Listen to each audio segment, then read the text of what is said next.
Before any page reveals what happened in Hollowcrest, the researcher responsible for reconstructing this case left only a simple note at the top of the manuscript.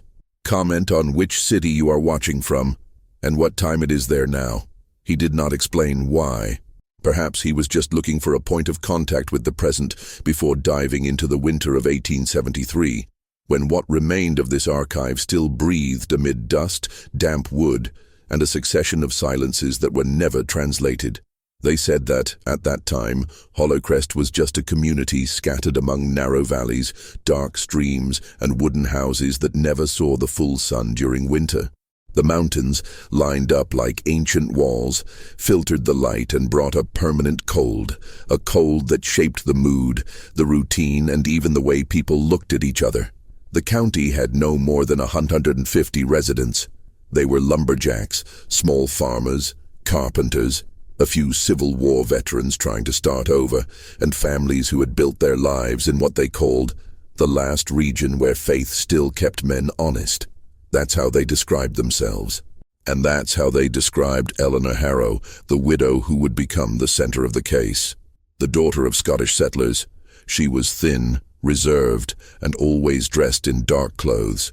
She had lost her husband the previous spring, an accident at the sawmill, they said, and since then had lived alone on the highest hill in the region, in a wooden house tilted by the constant wind. What attracted the most attention was the attic, a large space with a circular window that remained open even on snowy nights. Some residents said that this was where the widow dried herbs. Others said she kept her husband's belongings there. And some, the most suspicious, said she used the space for alternative religious meetings, something they called, with some discomfort, purification. However, official records from the time make no mention of any cult. All that exists are scattered testimonies, poorly written parish notes, and rumors preserved in letters. When the researcher gathered everything together, he realized that Hollowcrest in 1873 was no ordinary community. There was a silent tension between the residents and the widow, something that no one said directly, but which was evident in the way they avoided looking at the house on top of the hill. Descriptions of that year's winter speak of unusual cold, which had started early and made the animals restless. The streams froze earlier than expected. The windows of the houses remained stuck from the inside, and the small school in the valley recorded a higher than usual number of absences, as if families were staying home for no apparent reason. In letters sent to the neighboring county, some women mentioned a malaise that hung over the nights, although none explained what that meant.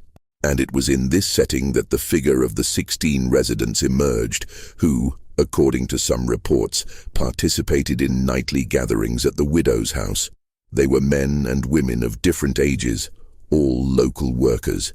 Most of them appear in documents as indebted farmers, single woodcutters, or widows seeking companionship in the dark months.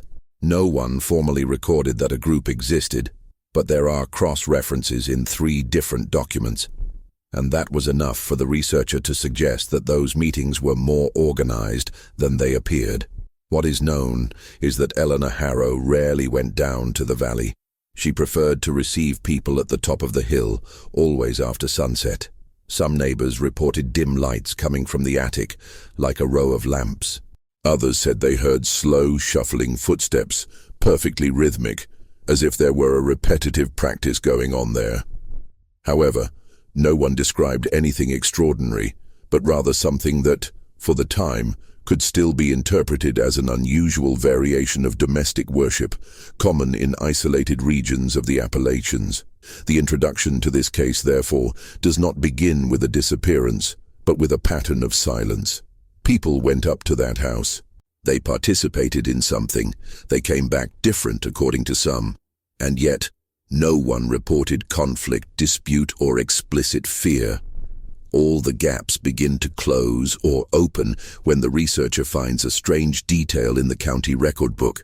Between 2 formal tax entries, written in the same handwriting, there was a short line, in ink paler than the rest. There was no signature, no full date, just a dry sentence, like an emotionless statement.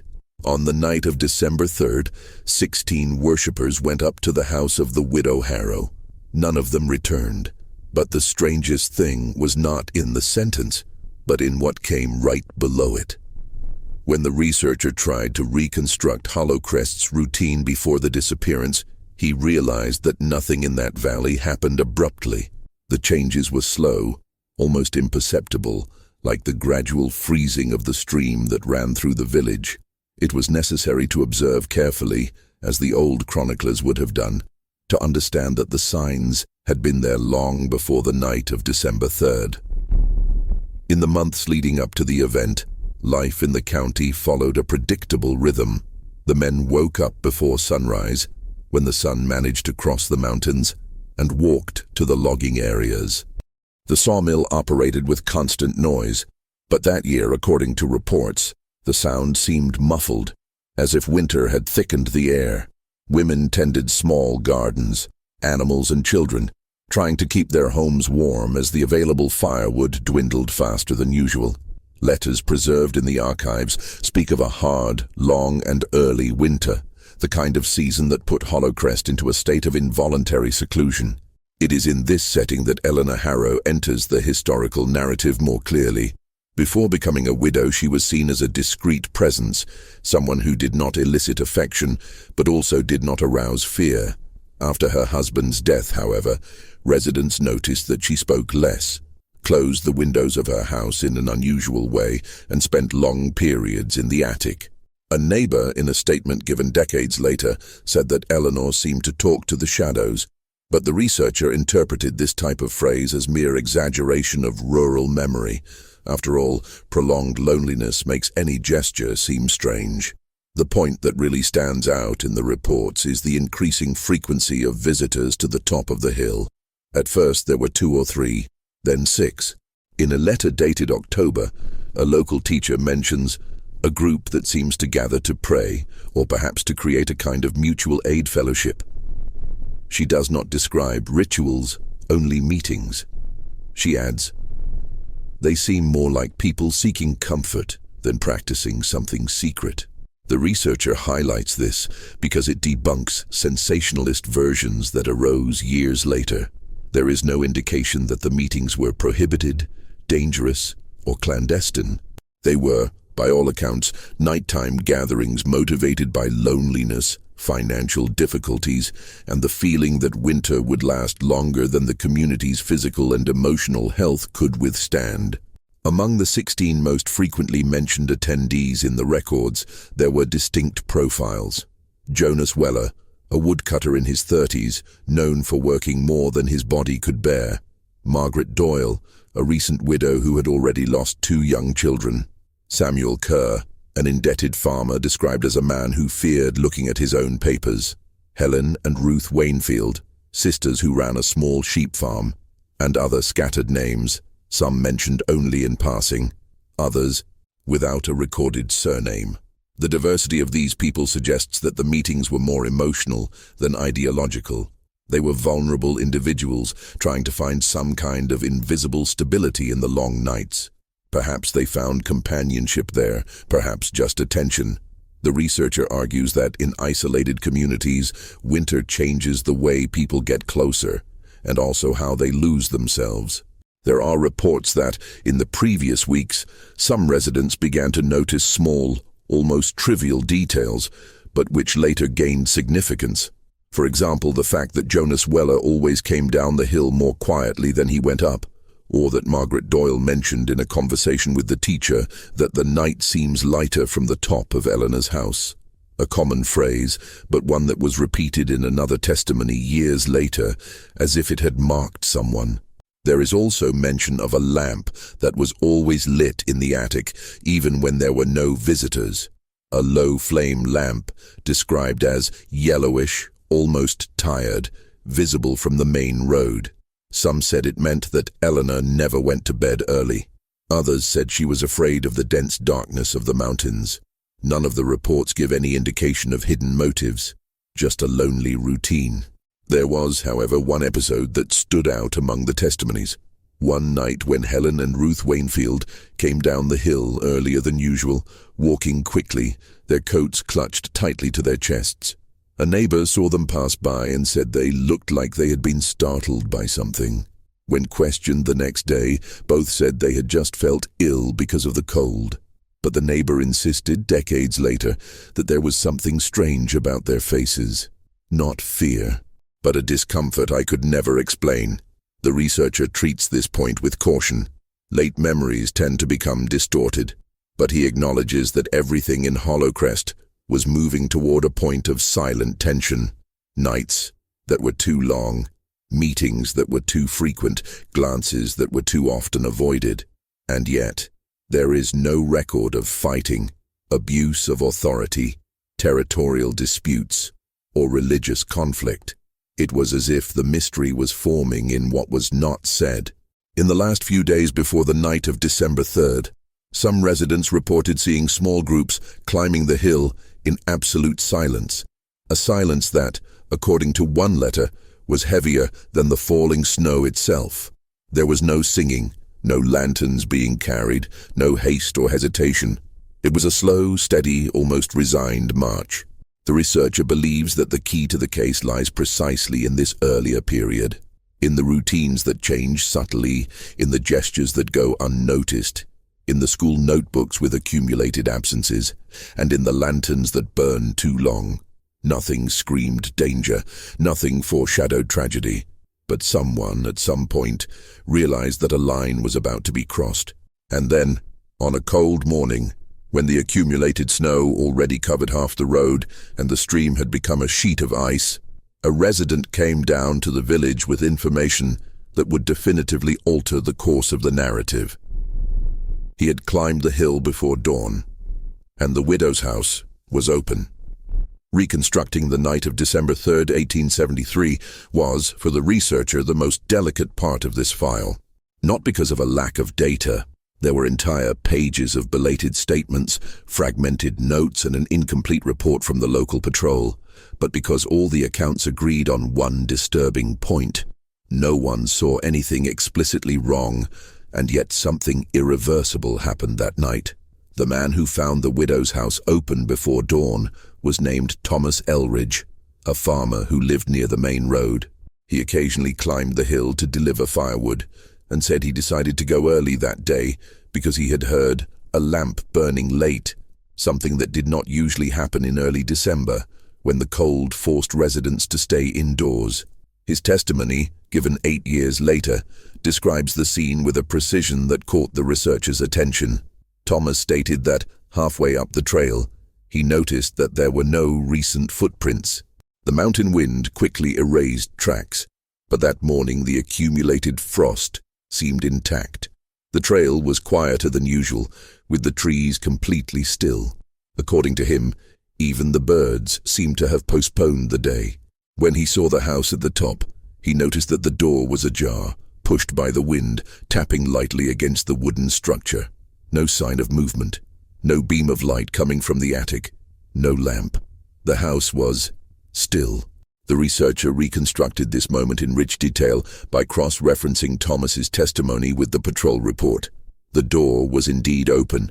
The accumulated snow indicated that no one had left during the night, and the temperature that night had dropped more than expected, reaching dangerous levels for anyone who had been outdoors for a long time. Thomas hesitated before entering. He was known as a cautious man, not one to get involved in other people's affairs. However, when he knocked on the door, once, twice, 3 times, he realized that the silence inside was thick, almost stifling. He pushed the door slowly. Eleanor Harrow was not in the main room. None of the 16 residents listed in the records were there. The room, in his opinion, looked ordinary. Chairs leaning against the wall, 2 blankets stacked on the sofa, a kettle on the still-cold wood stove. Nothing out of place, nothing broken. Nothing that indicated haste or conflict. The house looked as if it had been used hours earlier, and then abandoned in an orderly fashion. The only thing that caught his attention was the smell of a burnt lamp, as if the flame had been extinguished a short time ago. A yellowish smell hung in the air, as if impregnated in the ceiling boards. This detail reappears in other statements, always related to the attic. That's when Thomas heard the sound, a distant creak coming from above. Not loud, not sudden, just the sound of wood creaking under weight, slow, spaced out, as if someone were walking in the attic. He stopped, took a deep breath, and called out to Eleanor. No response. The investigator, in reconstructing this passage, mentions that Thomas described the sound as not human, not animal, just wood being wood. He did not want to interpret it as footsteps, just movement. Still, he felt a chill. Not a chill of fear, but of suspicion. If someone was up there, why weren't they answering? The staircase leading to the attic was behind the kitchen. Thomas approached carefully, observing every detail. Hanging pots, empty bowls, clean glasses on the table. Nothing seemed wrong, but everything seemed incomplete. As he stepped on the first step, the sound stopped. The researcher noted in his report, "The interruption of the sound is the exact point where the atmosphere of the case changes." The staircase was narrow, and each step creaked under his weight.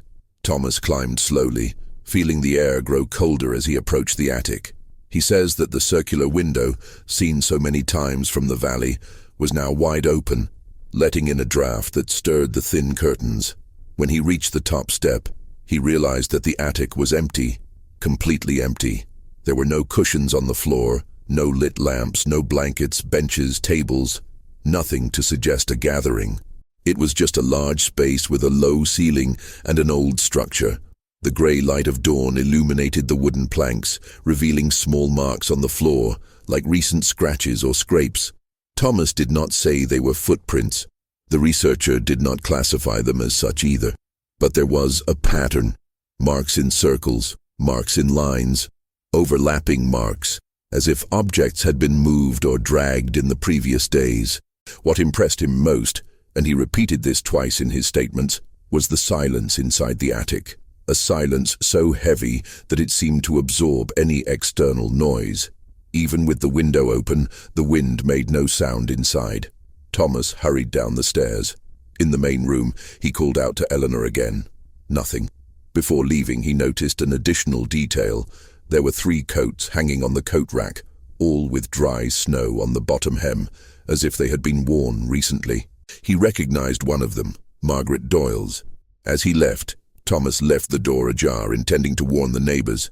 But as he began to descend the hill, he noticed something that made him stop. The trail was marked, not by clear footprints, but by deep lines in the snow, as if something heavy had been dragged from the house halfway down the hill and stopped there. The marks suddenly disappeared, as if the dragging had been interrupted halfway. This detail, although strange, was not considered inexplicable by the investigator. He argues that logs, firewood, or heavy objects could be transported in the snow in this way, especially on narrow trails. But the direction of the drag, from the house out, not the other way around, raised questions. From this point on, reports diverge.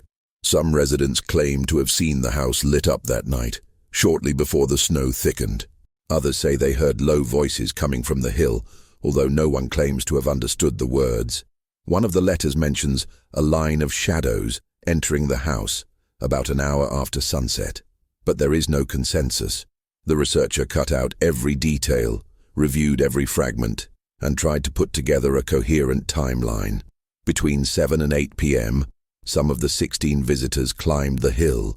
Between 9 and 11 p.m., the lamp in the attic was lit. Sometime after midnight, the light went out. Before 5 a.m., the house was completely silent. And then he came across the last confirmed account of the night, a letter written by a pastor from a neighboring county who was passing through Hollowcrest on his way to visit family. He wrote on the back of a psalm that on the night of December 3rd, he saw a circular light on the hill, as if it were the attic window lit up, but the light seemed to dim and grow as if someone were walking in front of it. However, the pastor did not go up to check. He continued on his way, leaving behind what may have been the last outside look at the house before dawn. The researcher dated this account as the last confirmed trace of human presence on the hill that night. When Thomas Eldridge found the house open hours later, the cycle was complete, and it was at this point in the investigation, while comparing schedules, statements, and records, that the researcher realized that all the documents, without exception, mentioned a specific noise in the early hours of the morning. A noise that no one could quite describe. A noise that seemed to come from the attic. The news that Widow Harrow's house was open, silent, intact, and empty spread through the valley as quickly as the December cold seeped through the cracks in the houses. Within hours, an impromptu group of residents climbed the hill to confirm Thomas Elridge's account. Among them were the local pastor, 2 Civil War veterans, and 3 women who, despite their fear, insisted on participating because they had relatives among the 16 missing. The researcher describes this climb as a restrained, suspicious, almost funeral-like march. No one spoke. They just watched the path, which that morning seemed different, not because of the snow, but because of the feeling that the trail led to something they did not want to find. When they arrived at the house, they confirmed what Thomas had reported. The door was open, the place was tidy, and there was no sign of conflict or disorder. The widow was not there. None of the 16 regulars had left any personal belongings behind, except for 3 coats found on the coat rack. One detail caught their attention. The kettle on the stove was full, but the water was frozen, as if it had been left there a few hours before dawn. The pastor, observing the interior, noted in his diary, "There was no sign of a struggle, but there was too much absence." The researcher considered this phrase one of the most accurate of the investigation. The county patrol did not arrive until late morning, sent after a messenger traveled miles through the snow to the neighboring village. The officers asked basic questions, examined the house, and quickly concluded that there was no evidence of violent crime. The initial hypothesis was that the group had left during the night, perhaps to help someone who was ill, perhaps to fetch firewood, perhaps because of some internal agreement. But that hypothesis fell apart in minutes. When they examined the snow around the house, they saw exactly what Thomas had mentioned. Drag marks, not footprints. Strangely long, parallel, as if something heavy had been pulled, but without any human marks accompanying the movement. The officers, however, dismissed exaggerated interpretations. They said that logs, barrels, or even furniture could have been moved the night before. But no one explained why the marks ended abruptly in the middle of the trail, with no continuation. Despite the strangeness, the patrol decided to concentrate their search in the area near the frozen stream. Men were sent to examine the valley, while others searched the narrow forest surrounding the property. Nothing. No preserved human footprints. No abandoned clothing. No objects indicating voluntary departure or escape. The researcher states that this is the point where the narrative begins to fragment, not because of a lack of evidence, but because of an excess of contradictory testimonies. Neighbors' testimonies. In the following days, residents began to report small memories, some given out of fear, others out of a need to participate in the growing story. Among them, a child said he saw rows of lanterns going up the hill in the early evening, but could not say whether they were people or reflections in the snow. A woodcutter claimed to have heard low voices shortly after 10 p.m., as if someone was singing without a melody. A woman said she saw the circular attic window open and close twice during the night, although no one knew if it was the wind. A veteran reported that on that night he felt a silence thicker than normal, as if the mountains had muffled the sounds of the valley. None of this constituted concrete evidence, but together they formed a hazy picture. There was activity on the hill that night, but no one could say what it was. The attic. The officers went back up to the attic in search of any clues. The marks on the floor, noticed by Thomas, became a topic of discussion. They looked like drag marks, but there were also small circular depressions, as if round objects had been placed there. The size did not match barrels, furniture, or tools. The patrol noted these marks in the report, but did not propose an interpretation. Decades later, the researcher ventured a more moderate hypothesis. They could have been wooden boxes, makeshift benches, or even containers for herbs, since some residents mentioned that Eleanor used the attic to dry medicinal plants. This hypothesis did not explain the disappearance, but it did bring logic to the marks. The community. In the days that followed, Hollowcrest did not divide, it shrank. Families locked their windows, stored their tools, and reduced their trips to the valley. Women prayed in low voices. Men tried to maintain their routine at the sawmill, but reports indicate that production that month was the lowest ever recorded. The tension was not one of panic, but of waiting, as if everyone were awaiting the return of the 16. But they did not return. The official report. 2 days later, the patrol concluded that the group had likely moved to another area of the county in search of shelter or improvised work during the night. This interpretation, however, was strongly contested by residents. No one would leave in a group in the middle of the night in such a harsh winter. It didn't make sense. The investigator analyzed the report and noticed something important. The patrol was more concerned with avoiding panic than with understanding what had happened. It was a bureaucratic document, rushed, trying to close the matter. It was during this period that rumors arose about internal disagreements among the house's regulars. Some said that Eleanor Harrow was too strict at meetings.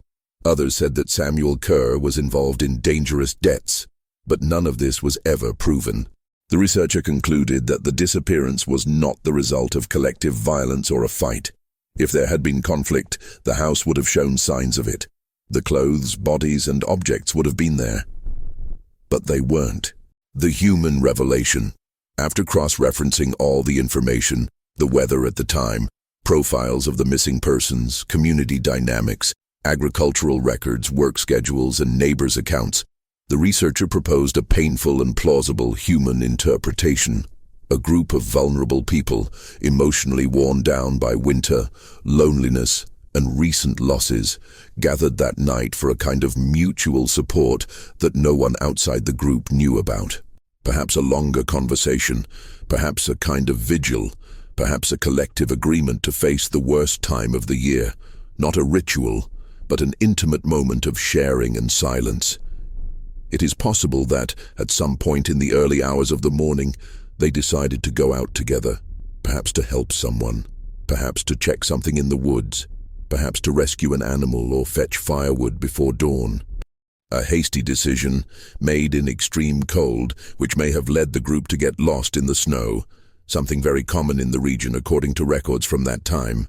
The researcher emphasizes, nothing suggests violence, organized crime, or outside interference. The most human explanation is also the most painful. They left together and never made it back. Still, there was one point he couldn't ignore. The only written record found in the house, a loose sheet of paper stuck between 2 boards in the attic, contained only one short sentence. A sentence that no one could date, but which seemed to have been written in haste. "I'll be back before the light." It was signed with the initial E, but the researcher noticed something even more disturbing. The sentence was not written alone. There was a line below it, a space, as if another line were about to be added, and never was. Decades later, when the researcher had gone through every possible archive, from family diaries forgotten in wooden trunks to parish books almost erased by moisture, Hollowcrest remained intact in its essence. A silent valley, shaped by the cold, where stories do not disappear. They just become invisible to the hurried gaze. He described the feeling of visiting the place so many years later as entering a landscape that no longer belongs to the present. The hill where the widow's house once stood no longer had the same structure. The wood had rotted away, been removed, and in its place was only the uneven plateau where the structure had been built. No plaque, no memorial, no physical trace. Only wind, short grass, and the distant sound of a stream that still followed the same course as in 1873. The researcher reported that at first he had tried to understand Hollowcrest as a crime, a tragedy, or an exceptional event. But the more he investigated, the more he realized that the story never fit into these molds. There was no antagonist. There was no documented threat. There was no recorded conflict. There were only people, ordinary, tired, isolated, facing a harsh winter in a valley that shaped the human spirit with the same harshness with which it shaped the wood of the houses. He concluded that the 16 missing persons were not seeking transcendence, nor were they obeying some mysterious call, nor were they following rigid leadership. Rather, they were trying to survive emotionally. trying to find in each other some kind of silent support capable of getting them through the long nights. The collective disappearance, intriguing as it was, seemed less like an anomaly and more like the sad outcome of a historical period marked by precariousness, extreme cold, and human vulnerability. Still, there was something the researcher couldn't explain. He carried in his pocket a copy of the phrase found in the attic, "I'll be back before the light." Reread so many times, it lost the rigidity of the old ink and gained the depth of an incomplete gesture. Who wrote it? When? For whom? How did they feel when they left it there? And why was there no second line, the thought that should have ended the message? The researcher knew that there were no direct answers, and the more he tried to force explanations, the more the case seemed to slip through his fingers. So, over the years, he came to see Hollowcrest not as a puzzle to be solved, but as a human portrait, a valley where people got lost, not because they were looking for something extraordinary, but because they were fragile, silent, and deeply human. In his last written report, now elderly, he describes a final visit to the valley. It was late afternoon. The sun, filtered by the mountains, created that same grey light that so many reports mentioned. The wind blew through the trees with a light, irregular sound, as if carrying memories that no one else could translate. He climbed to the top of the hill, stopped where the widow's house had stood for decades, and gazed at the horizon. There was no sign that anything extraordinary had happened there, no marks on the ground, nothing that could accurately explain why 16 people disappeared on the same night. But there was a perception, simple, silent, profound, that accompanied him at that moment.